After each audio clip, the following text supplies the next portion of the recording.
అయితే, మూడోది ప్రధానంగా లోకల్గా రాజమహేంద్రవరం సిటీ దగ్గరకు వచ్చేసరికి వీళ్ళు ప్రభుత్వం వచ్చిన దగ్గర నుంచి కూడా ఏ రకంగా విధ్వంసాలకి పాల్పడతా ఉన్నారో, నిజంగా రాజమండ్రిలో ఎప్పుడు ఈ కల్చర్ లేదు, ఈ రకమైన కొట్లాట్ల కల్చర్ లేదు. ఇవన్నీ కూడా పెంచేవాళ్ళు ఎవరు? నేను దేవన్ నుంచి మొత్తుకుంటానే ఉన్నా. నేను 5 సంవత్సరాలు ఎంపీ కింద ఉన్నా. ఎంపీ కింద ఉన్నప్పుడు నా హయాంలో ఎప్పుడైనా రాజమండ్రిలో ఈ రకమైన గొడవలకు కానీ దీనికి కానీ పోయిన సందర్భాలు ఉన్నాయా? ఎక్కడైనా జరిగినాయా? ఎంతసేపు పొద్దున్న లెగిస్తే డెవలప్మెంట్ డెవలప్మెంట్ డెవలప్మెంట్ అనే ప్రోగ్రామ్స్ తోనే ముందుకు పోయేవాళ్ళం కదా. ఇవాళ మోరంపూడి ఫ్లైఓవర్ గురించి మాట్లాడుతూ ఉన్నాం. మురళీమోహన్ గారు సాధించారు. సరే, ఆయన శంకుస్థాపన చేశాడు. ఎన్ని సంవత్సరాలు అయిందంటే అది పని కాకుండా. నేను గతంలో కూడా చెప్పా ఎందుకు ఆగిపోయింది, దాని తర్వాత నేను ఏ రకంగా రీఇనిషియేట్ చేయించాను, ఏ రకంగా కేంద్ర మంత్రివర్యులను తీసుకుని వచ్చాను, ఆ శిలాఫలకాలు వేశారు. ఓకే, బానే ఉంది. మరి ఇవాళ ఇండోర్ స్టేడియం, క్రికెట్ స్టేడియంకి మరి మేము స్పెషల్ గ్రాంట్ తీసుకుని వచ్చి శిలాఫలకాలు వేసినాం. అవన్నీ టెండర్స్ ప్రాసెస్ లో ఉన్నాయి. మరి ఆ శిలాఫలకాలని తొలగించుకోకుండా మీరు మా శిలాఫలకాలను పెట్టి మీరు వర్క్ స్టార్ట్ చేస్తున్నారు కదా. మరి దాని మీద మీరు రెండోసారి ఏ రకంగా శంకుస్థాపన చేయబోతా ఉన్నారని నేను ఇవాళ ప్రశ్నిస్తున్నా. ఇవాళ ఇందాక ఒక మిత్రుడు చూపిస్తా ఉన్నాడు వీడియో. ఏదో పొద్దున్న ఎమ్మెల్యే గారు ప్రెస్ మీట్ ఏదో పెట్టారు. ఏదో స్టేక్ హోల్డర్స్ ని పిలిపించి గోదావరి బండ్ డెవలప్మెంట్ శంకుస్థాపన చేస్తారు. నేను ఒకటి అడుగుతా ఉన్నా, అప్పుడున్న మంత్రివర్యులు ఆదిమూలపు సురేష్ గారు మున్సిపల్ శాఖ మంత్రివర్యుల చేత గోదావరి బండ్కి సంబంధించి 26 కోట్ల రూపాయలతో స్పెషల్ గ్రాంట్ నిధులతో నా ఎంపీ ల్యాక్స్ నిధులతో అక్కడ మేము శంకుస్థాపన చేసాం. మళ్ళీ ఈయన ఇంకొకసారి శంకుస్థాపన చేస్తాడు. మరి అది ఎక్కడ ఎలా చేస్తాడో మరి నాకే తెలియట్లేదు. అంటే ఆ శంకుస్థాపన తీసిపాడేసి ఇప్పుడు ఉన్న శంకుస్థాపనలకి ఎలా దిక్కుముక్కు లేదనుకోండి, కన్స్ట్రక్షన్ అయిపోయిన తర్వాత కూడా దిక్కుముక్కు లేదు. అదే రకంగా అక్కడ తిలక్ రోడ్ లో కూడా అటు తిలక్ రోడ్ దగ్గర నుంచి చల్లా శంకర్రావు గారి వీధికి వెళ్లే దారి ఉంది, అది కూడా సీసీ రోడ్ వేయించినాం.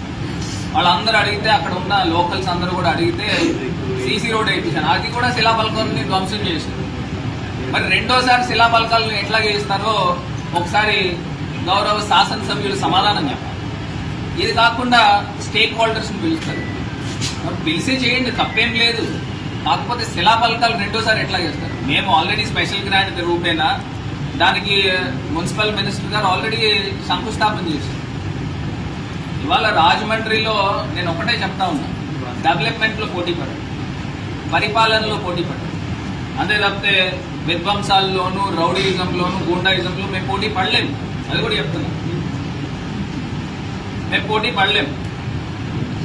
ఇది కాకుండా నిన్న రాత్రి ప్రచార రథాన్ని ఏ రకంగా నిప్పంటించారండి? ఎవరంటించారు? ఎవరికి అవసరం? మాకు అవసరమా? మళ్ళీ పైపెచ్చు రకరకాల మాటలు చెప్తా ఉన్నారు, వీళ్ళు చేసుకుని ఉంటారు. అది ఏం మాట్లాడుతున్నాం? నేను ఒకటే చెప్తా ఉన్నా, పోలీస్ శాఖను కూడా ఒకటే చెప్తా ఉన్నా, నిష్పక్షపాతంగా దీనిపైన పూర్తి నివేదిక తీసుకోండి, ఎంక్వైరీ చేయండి. గతంలో కూడా ఈ ప్రబుద్ధులకి ఈ రకమైన అలవాటు ఉంది. గతంలో హీరో హోండాకి సంబంధించి ఆయన ఇంటి దగ్గర ఒక కారు ఉంటే ఆ కారుని కూడా ఇదే రకంగా తగలబెట్టిన దాఖలాలు కూడా ఉన్నాయి గతంలో. నాకు తెలిసి ఒక 8 ఏళ్ళు 9 ఏళ్ళు 10 ఏళ్ళు అయ్యింది.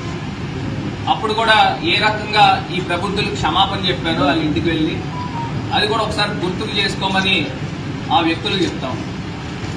మరి ఆ సంస్కృతి గతంలోనే ఉంది.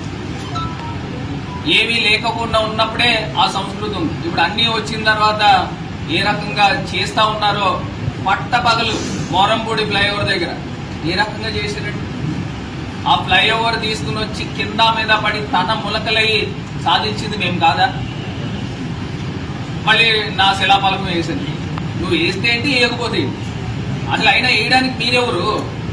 అక్కడ నేషనల్ హైవే అథారిటీ ఉంది, వాళ్ళు వేయాలి. మా సొంత డబ్బులతో మేము వేసాం. మీరెవరు అసలు? సొంత డబ్బులతో మీరు వేయడానికి ఎవరు? అక్కడ ఎవరైతే అథారిటీ ఉందో అథారిటీ వేయాలా? ఇవాళ ప్రజలు అన్ని కూడా గమనిస్తా ఉన్నారు. ఇవాళ ప్రజలు మీకు పట్టం కట్టింది ఇంకా పోటీ పడి పరిపాలనలో అభివృద్ధిలో ముందుకు వెళ్తారని పట్టం కట్టారు. అంతే తప్పితే ఈ రకమైన ధ్వంసాలు చేయడము, దహనకాండలు చేయడం గురించి కాదు. రాజమండ్రి ప్రశాంతమైన వాతావరణం ఉన్న ప్రదేశం. ఈ ప్రదేశంలో తీసుకొచ్చి ఇలా విధ్వంసాలు చేస్తా ఉన్నారు, భయభ్రాంతులకు గురి చేస్తా ఉన్నారు. మొన్న సాయి అనే ఒక పిల్లోడి పైన సీసీ ఫుటేజ్ దొరికింది. ఇంత బండరాయి తీసుకుని వచ్చి నెత్తికేసి కొట్టారు. ఆ వ్యక్తులు ఎవరో కూడా క్లియర్ గా పోలీస్ దగ్గరికి కూడా తీసుకుని వెళ్లి పెన్ డ్రైవ్ కూడా ఇవ్వడం జరిగింది. మరి వాళ్ళని ఏం అరెస్ట్ చేశారో నాకేం తెలియదు. ఇప్పుడు దాకా అరెస్ట్ చేశారో లేదో కూడా నాకు తెలియదు. అంటే 16 కుట్లు నెత్తిపైన పడితే మరి ప్రాణం పోయేదే కదా. మరి అలాంటి వాళ్ళని ఇంకా ఈ సభ్య సమాజంలో ఇంకా అలా వదిలేస్తానా? మొన్నటికి మొన్న మా పార్టీ నాయకులు ఇళ్ల పైన దొమ్మికెళ్ళారు, కొట్లాడికెళ్ళారు. అసలు ఇది ఎక్కడ సంస్కృతి? అర్ధరాత్రి 12ంటికి దొమ్మికెళ్తారా, కొట్లాడికెళ్తారా? ఇదేనా మీకు ప్రజలు ఇచ్చిన ఆశీర్వదించింది? మీరు చేసే కార్యక్రమం ఇవేనా?